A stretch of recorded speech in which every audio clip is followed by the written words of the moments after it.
Hey, what's up everyone? This is Kevin from BFB, and I'm chilling by the harbor today where there's a lot of private boats, and I wish I owned one of them, but of course I can't because of the recent bear market.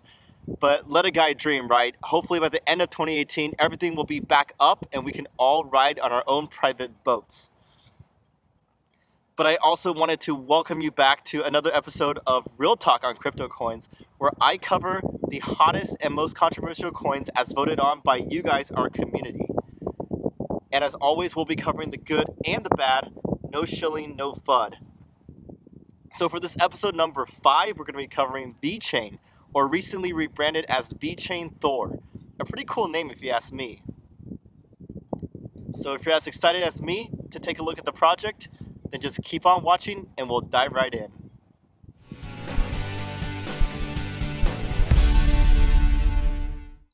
Alright guys, so Season 1, Episode 5 of the Real Talk series, and this one is on VeChain. And I just wanted to thank you all for voting VeChain as number 1, because this is one that I wanted to do my research on for a long time, and now y'all gave me a reason to do so. And if you're curious, this picture on the right side is of the leaders of this project holding up a hammer, because their new project is called VeChain Thor, named after the Norse god. So I think that's a pretty cool and unique picture, and I just wanted to share it with y'all. So for those of you who don't know, what is VeChain? Well, it was introduced in 2015, formerly part of BitC, which is a really well-known Chinese company that does blockchain solutions. And so VeChain was a subsidiary of this company for a while, and VeChain CEO was one of the leaders of BitC as well until they became an independent project. So their original focus was on supply chain management platform. And so on a high level, this is one of the things you can do with it. You can assign unique IDs to various products, put that information on the blockchain, and be able to track and view the status of this particular product at any stage of the lifecycle process. So for example, one thing you can do is to track the authenticity of a product all the way down the supply chain lifecycle. And if somewhere it becomes bad, then that information can be deduced based on information that's put on the blockchain.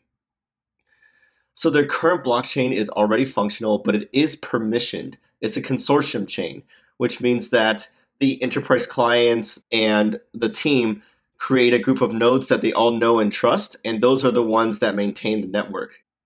The current VEN token is an ERC20 token, but this will be changed shortly as the new platform becomes live.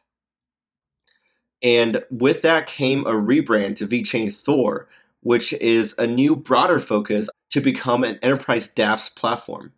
So it's no longer focused on just supply chain, rather something that other companies can build dApps on top of.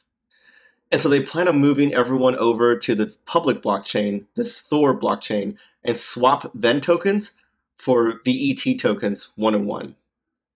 And they're going to utilize a 2-token model in this new system. One is VET, which is their native payments currency, and gives people the right to access the blockchain. 2 is a Thor power token, which is consumed for transaction fees and for running smart contracts, kind of like Ethereum Gas or Neo Gas as well. You're also going to be able to stake your VET tokens or run masternodes if you have enough of them in order to generate rewards in the form of Thor power tokens. So now let's take a look at what all is good about this project. Well, first of all, I think that both their past and future focuses are in really hot and relevant spaces of crypto, and that's supply chain on one hand, and also just enterprise DApp platforms in general. They also have several working apps being used as we speak right now, but this is on the permission blockchain.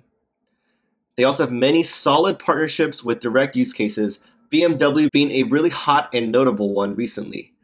But they also have key partners, DNV GL and PwC, which can further introduce them to more clients in the enterprise space to use their platform when it goes live. And their current partners working with them will all migrate to their new blockchain, and that will generate day one demand for VET and Thor tokens. They also have a really strong team with extensive and relevant experience all over the enterprise, supply chain, and technical spaces. They are from China, but based in Singapore. One thing that surprised me is that this team is really forward-thinking and proactive with their vision. They have spent time on academic research, coming up with an industry-leading disaster recovery plan, and also doing financial transparency reports, even though they don't have to because it's the crypto space, really unregulated, kind of a free-for-all. So these actions show that they should be taken seriously and that they're professional in my eyes. Finally, they're backed by very well-known VCs such as Jim Breyer, always a vote of confidence for any startup, whether or not they're in the crypto space.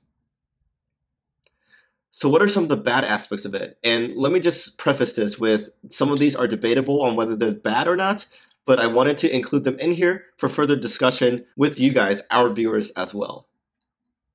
So the first thing is that it's semi-centralized, and this is because they said that they wanted to take a balanced approach to setting up the overall architecture so that this can be more suitable for the enterprise clients that they're targeting. So for the governance, it's going to have a steering committee starting off with the founders and leaders of this project to be on the steering committee, and also node holders or stakeholders who own a lot of VET tokens are also going to get votes in the future. They can change a lot of rules and how the system works, and so the steering committee has a lot of power initially. That's why it's semi-centralized. Furthermore, the blockchain itself is not fully decentralized. They have 101 proof of authority nodes, which is the consensus mechanism that they're using.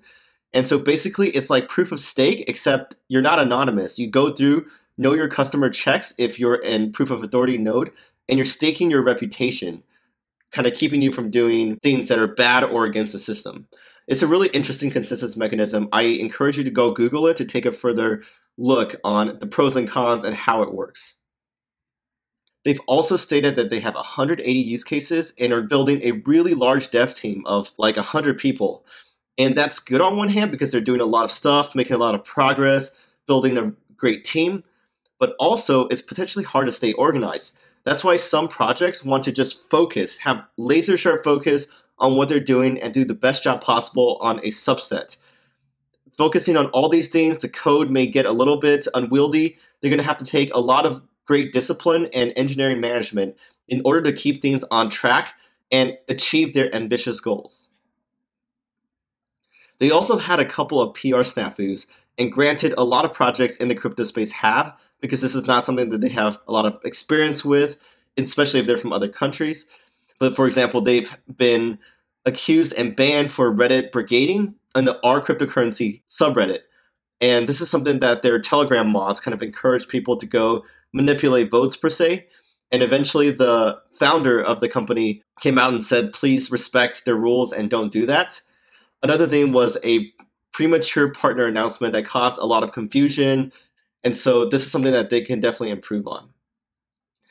Also, on the flip side of an advantage I listed in the previous slide is that while they're in these really hot and relevant fields, it also means they have a lot of strong competition in both the supply chain area and the enterprise DAPP fields. Just to list some off the top of my head, there's Walden Chain, Origin Trail, Wabi, Neo, Ethereum, EOS, Qtum, and much more. They have to be able to compete with these guys and make a great product that customers want to adopt in order to succeed in this area. Finally, there's also many details still unknown about this new VeChain Thor platform and how it's going to work. So we can't fully evaluate yet, and we'll have to keep on waiting, be on the lookout for this information to be able to see what all is good or bad about this project and make a decision as to what this project is like holistically for now. So if you're wondering would I personally invest, and of course this is not financial advice, just my personal opinion, after looking at this project, I would have to say, yes, I do want to invest, but admittedly, I've been on the sidelines so far during this bear market looking for a favorable entry point. And I'm glad I'm waited because maybe this bear market means it's time to enter as compared to the prices 4 times as high in a couple months ago. And I think this supply chain sub-focus is a great fit for blockchain, and also just more competition for enterprise DApp platforms is good because there's still a need for an enterprise DApp platform that really fits a lot of the companies out there looking to build on top of blockchain. And there's definitely no dominant force here. So room to grow, room to compete, and build better platforms for people to choose from. Things I like is a strong team, partnerships that are existing and using their permission blockchain, and just their overall progress so far. They made decent progress in my eyes from when they started in 2015. Some suggestions from my end. One is that as more info is released, they should try to align investor expectations so that people aren't just underwhelmed with what came out and kind of thought that the project was going to be different for say, because that can cause unhappy retail investors. And also just to stay more disciplined with PR. I think they're doing a better job of it right now, but all crypto companies can take note of this and be disciplined, have PR processes in place, hire experts in this field, and do a great job in that front. Thank you everybody for watching. I hope this was informative and valuable for you.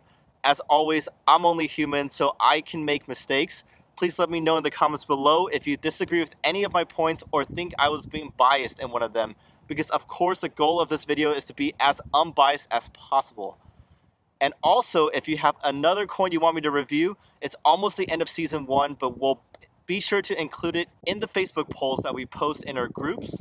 So leave me a comment below about which ones you want me to include as well, and hopefully they get voted on as the #1 choice so we can include them next. Anyways, I don't want to keep you any longer. Hope you have a great rest of your day. This is Kevin, and I'll see you next time.